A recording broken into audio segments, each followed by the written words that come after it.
Selama masa pandemi, Kota Prabu Muli setidaknya sudah mengeluarkan dana penanggulangan pandemi COVID-19 sebesar 14 miliar rupiah.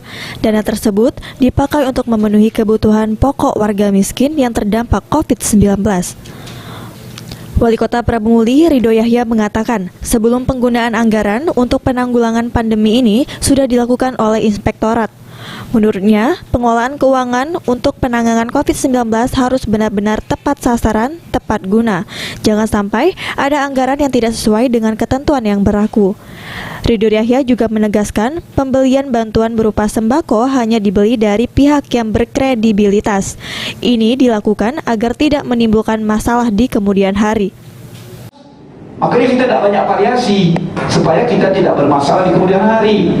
Beli beras, didolok, tanya ke dewek, didolok berapa harganya, ada diskon apa tidak, tanya ke lagalo. Kedua di Indofood, tanya ke Indofood, berapa harga, berapa beli, tanya ke. Jadi tidak memancing pertanyaan di sana sini.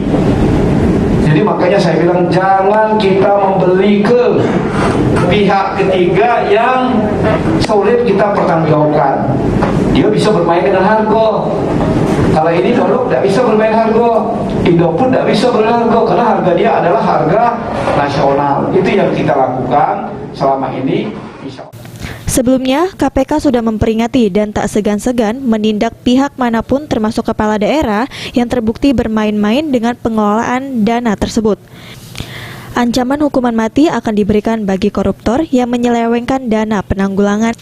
Kejari dan Polres Prabu Muli berharap penggunaan anggaran dapat tepat sasaran dan benar-benar bermanfaat bagi yang membutuhkan, baik untuk kepentingan medis maupun kepentingan jaminan sosial dan masyarakat lainnya. Penny Firdaus, PAL TV.